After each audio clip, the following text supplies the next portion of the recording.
The Galactic Council chamber was never quiet. It always had some kind of noise, the hum of machines, the clicking of alien feet on the floor, the low murmur of 100 different species talking at once. But tonight it felt different. Tonight it felt calm. Almost too calm. Chancellor Vreth sat at the head of the long council table, his 4 eyes slowly moving across the holographic star map floating in front of him. Thousands of systems. Hundreds of colonies. All of them under council control. He had looked at this map 1,000 times and it never got old. It always reminded him of the same thing, that the council had won. Not a battle, not a war, but something bigger. They had won the galaxy itself. All sectors secured, Admiral Koss reported from across the table, not even looking up from his data pad. No unusual movement. No threats detected anywhere in monitored space. Koss had been giving this same report for 11 years. Same words. Same flat tone. Same complete lack of concern. Because there was never anything to be concerned about. Counselor Draven leaned back and folded 2 of his arms. As expected, he said. No species in this galaxy is foolish enough to challenge us. Not anymore. A few members around the table made sounds of agreement. Someone poured a drink. Someone else pulled up economic reports. The meeting was already winding down before it had really started. That was how council meetings usually went these days. There was simply nothing interesting to talk about. Nobody in that room was worried. Nobody in that room was watching the far edge of their sensor range. And nobody, not Vreth, not Koss, not Draven, was paying any attention to a small, unremarkable corner of the galaxy about 40,000 light-years away. They probably should have been. Captain Jake Morrison was on his 3rd cup of cold coffee and he still did not feel awake. That was just how night shifts went on a deep space vessel.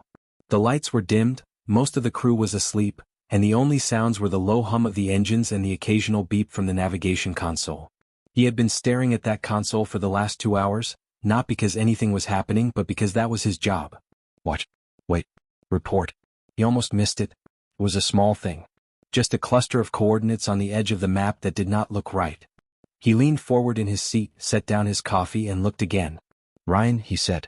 His co-pilot, Ryan Caldwell, was slumped in the seat next to him, not quite asleep but definitely not fully awake either. He opened one eye. What? You seeing what I'm seeing? Ryan sat up slowly and looked at the screen.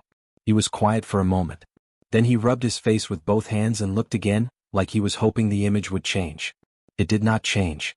Yeah, Ryan said, his voice lower now. They really just built their throne station right next to our old supply route.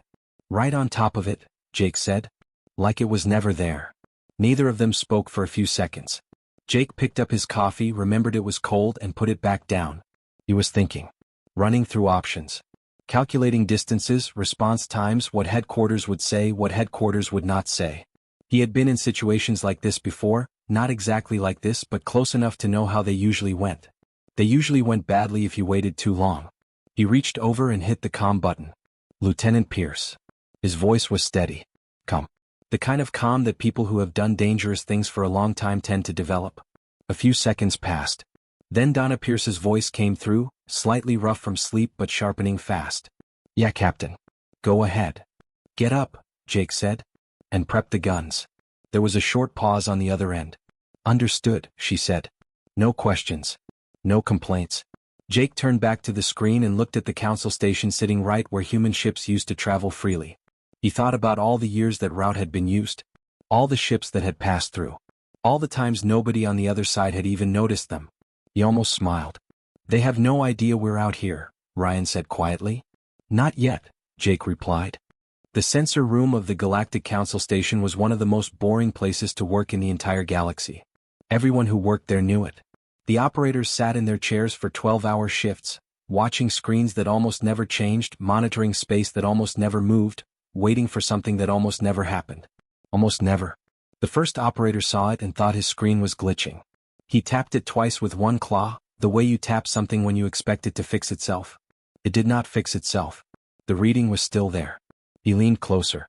The second operator saw it half a second later and made a sound that had no translation in any known language. Just a short, sharp noise that meant something was very wrong. The third operator saw it and immediately reached for the alert panel. His hand was shaking. All 3 of them were looking at the same thing. A vessel.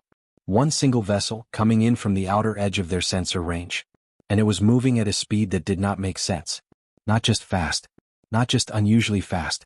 The kind of fast that made you question whether your equipment was working correctly because nothing was supposed to move like that. Nothing they had ever seen anyway. No identification signal, the first operator said out loud, mostly because saying it out loud made it feel more real. His claws were trembling against the edge of his console. No response to hailing. No beacon. Nothing. Admiral Koss had walked into the sensor room 30 seconds after the alert went out. He stood behind the operators now, looking at the screens over their heads, his face doing the thing it did when he was trying to stay composed and not quite managing it. He was used to being the most powerful person in any room. He was used to having answers. Right now he had neither. Species? He asked. His voice came out steady. That was good. That was the voice of someone in control. He was not in control, but the voice helped. The first operator pulled up every database they had. Cross-referenced the vessel shape, the energy signature, the movement pattern, the drive output. He ran it twice because the first result did not seem possible. Unknown, sir, he said finally. Completely unknown. Koss stared at the screen. That is not possible. We have records of every spacefaring species in this galaxy. Nobody in the room said anything. Because what the Admiral said was true. They did have records of every spacefaring species. Thousands of them. Catalogued, studied, monitored. The Council had been doing this for centuries. There was not supposed to be anything out there that they did not already know about. And yet, the vessel kept moving. It did not slow down. It did not change course. It moved like it knew exactly where it was going and was not particularly worried about who saw it get there. 4 decks below the bridge of the USS Walter Reed, Chief Engineer Bobby Hayes was covered in grease up to his elbows, and he could not have been happier about it. That was just how Bobby was. Some people liked clean offices and quiet meetings. Bobby liked engines. Big ones. Loud ones. The kind that shook the floor when they were running at full power and made your teeth rattle if you stood too close. Right now they were running very close to full power and Bobby was standing very close. Talk to me, he said, walking slowly along the length of the main drive assembly, one hand trailing lightly along the casing. Not checking anything specific. Just feeling. You could learn a lot about an engine by just listening to it, feeling the vibration through your hand. Bobby had been doing this long enough that the engine almost felt like it was talking to him. And right now it was saying everything is perfect. He stopped at the far end and looked back at his crew. 6 of them, all watching gauges, all doing their jobs, all looking slightly nervous because they knew what this run meant. They were not on a routine patrol. They were not doing a supply drop. They were flying directly into Council-monitored space at a speed that would light up every sensor station within range. Bobby wiped his hands on a cloth that was already too dirty to be doing much good and grinned at them. She's running smooth, boys, he said. Every system clean. Every output exactly where we need it. He tossed the cloth over his shoulder. Let's give these guys a show. One of the younger engineers, a kid named Walt who had only been on the ship for 8 months, looked up from his console. You think they're watching us already? Bobby looked up at the ceiling like he could see through 4 decks of steel and out into open space. Oh yeah, he said. They're watching. He did not sound worried about it. He did not look worried about it. Because Bobby Hayes had helped build this engine from the ground up, had tested it, had pushed it past every limit they thought it had, and he knew exactly what it could do.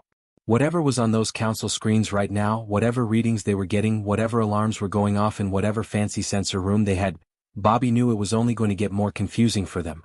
They had not seen anything yet. For about 4 seconds, nobody in the Council chamber made a single sound. Not Vreth. Not Koss. Not Draven. Not any of the dozen other Council members sitting around that long table. Even the machines seemed to go quiet. The holographic displays were still running, numbers still updating, lights still blinking. But nobody was looking at any of that anymore. Every single eye in that room, and between them all they had quite a few, was pointed at the main screen on the far wall. And the main screen was showing them something that should not exist. It had come out of nowhere. That was the only way to describe it. One moment the sector was empty, just open space, the stars sitting where they always sat, everything normal. And then something changed in the way the light moved. A shimmer. A distortion. Like the air itself was peeling back to reveal something that had been hiding underneath it the whole time. And then there it was. The ship was enormous. That was the first thing that hit you. Not the shape, not the color, not the weapon ports lining the hull like teeth. Just the size.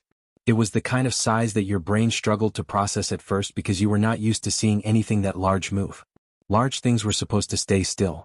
Large things were supposed to be stations or planets or moons. They were not supposed to drift through open space with the slow, easy confidence of something that had nowhere to be and was not in any hurry to get there. The hull was dark. Almost black. The kind of color that did not reflect light so much as it swallowed it. And it was not smooth. It was layered and angular, built in a way that looked less like engineering and more like something that had been designed specifically to look like a threat. Every surface, every angle, every edge said the same thing without using any words at all. We built this to win. Chancellor Vreth realized his mouth was open and closed it. He looked at Kos. Kos was still staring at the screen. He looked at Draven. Draven had gone a color that on his species meant something between shock and fear, and right now it was impossible to tell where one ended and the other began. "What?" Vreth said, and his voice came out much quieter than he intended. "What is that?" It was not really a question. It was the kind of thing you say when your brain is still catching up to what your eyes are telling it. Nobody answered him. Because nobody had an answer. On the bridge of the Walter Reed, the mood was considerably more relaxed. Navigator Lisa Grant had one leg crossed over the other and was leaning back slightly in her chair, watching the council station's communication channels with the calm expression of someone watching a movie they had already seen. She had been tracking their sensor sweeps for the last 20 minutes. She had watched the alerts go out. She had watched the scramble. She knew exactly what was happening over there right now, and she found it, if she was being honest, pretty satisfying. "Captain," she said, pulling up the council's main broadcast frequency on her secondary screen. "They're just staring at us." She said it with a small smile. Not a big one. Just the corner of her mouth moving up slightly. Jake Morrison did not smile. He leaned forward in his seat, elbows on his knees, and looked at the council station on the main screen. It was a big station. Impressive even. The kind of structure that told you whoever built it had a lot of resources and wanted everyone to know it. He had seen the files on it. He knew how many ships were docked there, how many weapon systems it had, how many council members were inside it at any given time. He had looked at all of that information very carefully. "Good," he said. "Let them stare." Ryan Caldwell glanced over from the co-pilot seat.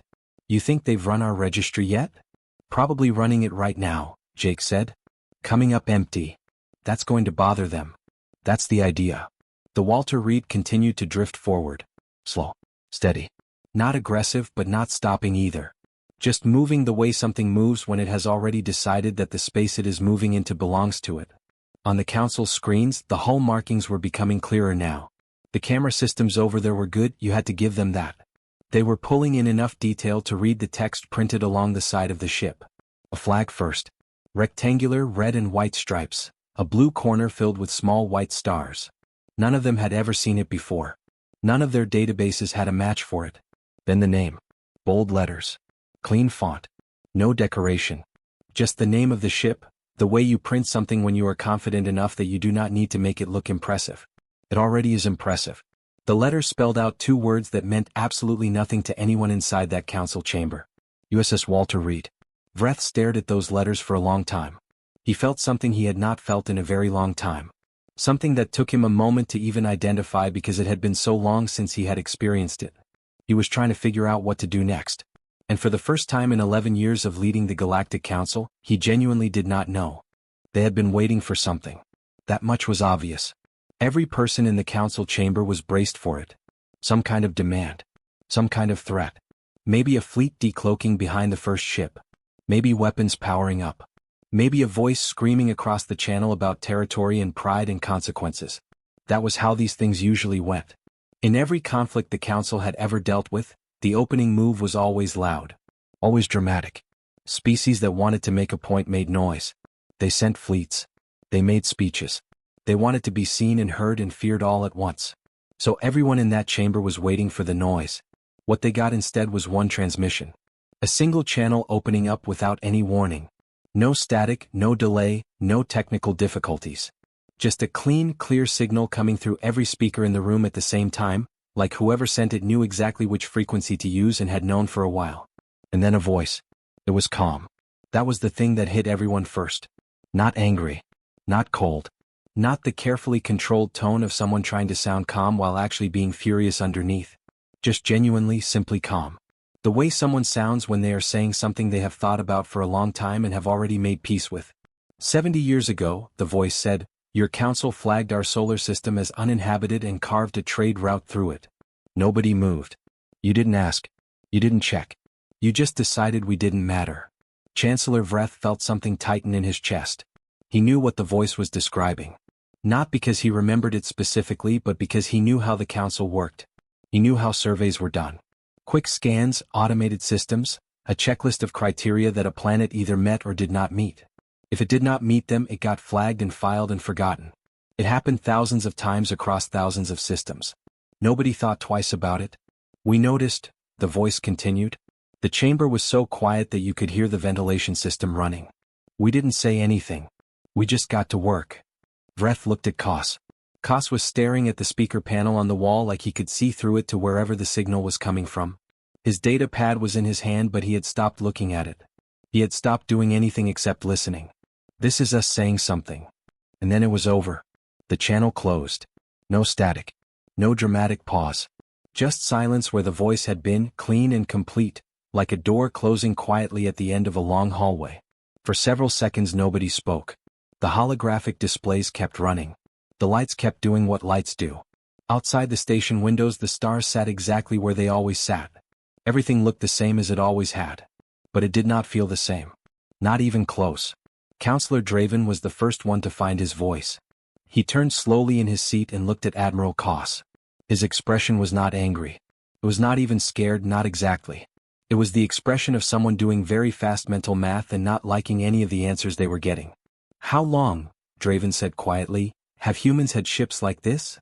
Kos looked down at his data pad. His hands were not steady.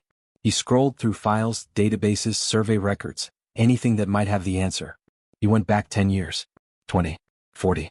He pulled up the original survey of the human solar system, a document so old it had been filed under a category that basically meant not worth monitoring. He kept looking. The data pad kept coming up empty. Not because the information had been deleted or hidden, but because it had never been collected in the first place. Because after that first survey, after that quick scan and that automatic flag, nobody had ever looked again. Why would they? It was a nothing system. A nothing planet. A nothing species that did not even show up on the standard criteria checklist. Kos set the data pad down on the table. We don't know, he said. His voice was very quiet.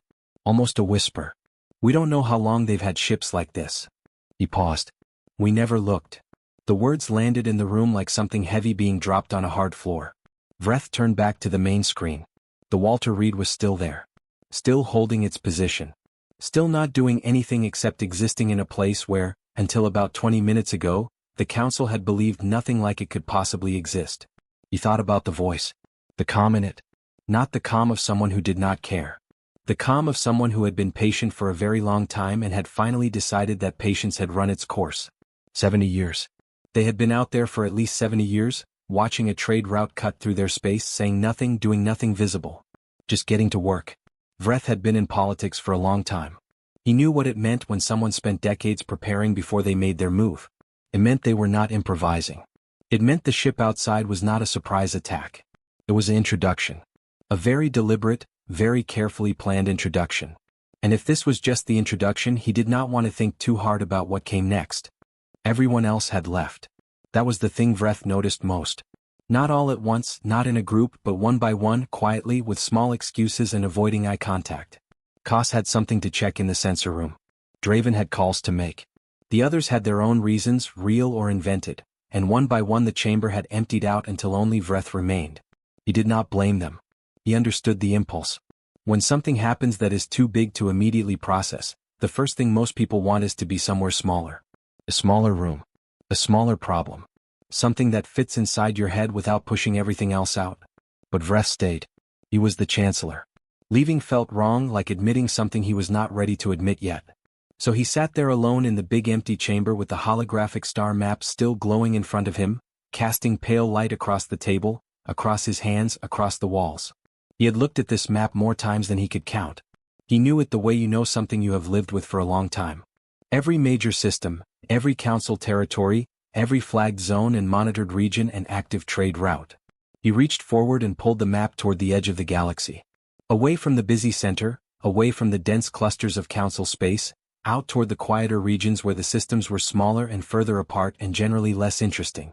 His fingers found the coordinates almost automatically. He zoomed in. There it was. One small star. Pale yellow, nothing remarkable about it. One blue planet sitting in the middle of the habitable range, small enough that you could cover it with your thumb if you held your hand up to the display. One moon. A couple of other planets in the system that nobody had ever paid much attention to because they were the wrong temperature or the wrong composition or just too far from anything worth caring about. The survey notes were still attached to the file. He opened them. Scanned through the language quickly. Words like unremarkable and non-spacefaring and low priority and flagged for trade corridor use. The whole report was less than 2 pages. Whoever wrote it had spent maybe an hour on it, if that. Just long enough to check the boxes and move on to something more interesting. That report was 70 years old. Vreth closed it and just looked at the blue planet for a while. It was such a small thing. Tucked away in a quiet corner, easy to overlook, easy to forget. The kind of system that existed in the background of a galaxy full of louder, more obvious things demanding attention. How did we miss them? It was not really a question. He knew the answer. They had missed them because they had not been looking. Because the Council had been so focused on everything it already knew about that it had stopped asking what it might not know. That was what power did to you eventually if you were not careful. It made you stop asking questions because you got comfortable assuming you already had all the answers. Outside the station windows, the Walter Reed was still there. It had not moved. Not toward the station, not away from it. Just holding position, sitting in open space with that same slow and settled patience that it had carried since the moment it decloaked. It was not threatening anything. It was not powering weapons or making any aggressive movement. It was just there. Present. Unmovable in the way that something is unmovable when it has decided it belongs exactly where it is. Vreth watched it for a long time. On the bridge of the Walter Reed the mood was the opposite of tense. Ryan Caldwell had his arms stretched above his head and was working out a knot in his shoulder that had been bothering him since the morning shift. Lisa Grant was updating her navigation logs. Someone had made fresh coffee somewhere on the ship because the smell of it had drifted up through the ventilation and was now making everyone slightly more comfortable than the situation probably called for. Jake Morrison was leaning back in the captain's chair with his eyes on the Council station. He had been watching it the same way the station was watching him. Quietly. Steadily. Without any particular urgency. Ryan dropped his arms and rolled his neck. So what now, Captain? Jake did not answer right away. He kept looking at the station. All those lights, all those docked ships, all that history sitting inside those walls. 1,000 years of the Galactic Council telling the galaxy how things worked. 1,000 years of drawing maps and writing reports and deciding which species mattered and which ones did not. Now they know we exist, he said. His voice was easy. Almost casual. What they do next is up to them. From her console on the other side of the bridge, Donna Pierce looked up. She had been quiet for most of the last hour, running her checks, doing her job, not saying much. But she had been listening to everything. And if they make the wrong choice? She asked. Jake reached down to the side of his chair where his coffee cup had been sitting since before the decloaking. It was completely cold by now. He picked it up anyway and took a sip, made a small face and set it back down. Then they'll find out why we built 17 more ships just like this one. Nobody on the bridge said anything after that. Not because it was a heavy moment, not because anyone was scared or uncertain. Just because it did not need anything added to it. It was already complete. The Walter Reed held its position. The Council station sat there with all its lights and all its history and all its 1,000 years of being the most powerful thing in the room. And somewhere inside it, alone in a big empty chamber with a glowing star map and a 2-page survey report that was 70 years old, Chancellor Vreth was sitting very still and thinking about a small blue planet that nobody had ever bothered to look at twice. The Galactic throne had ruled for 1,000 years. It had never once been afraid. Until tonight.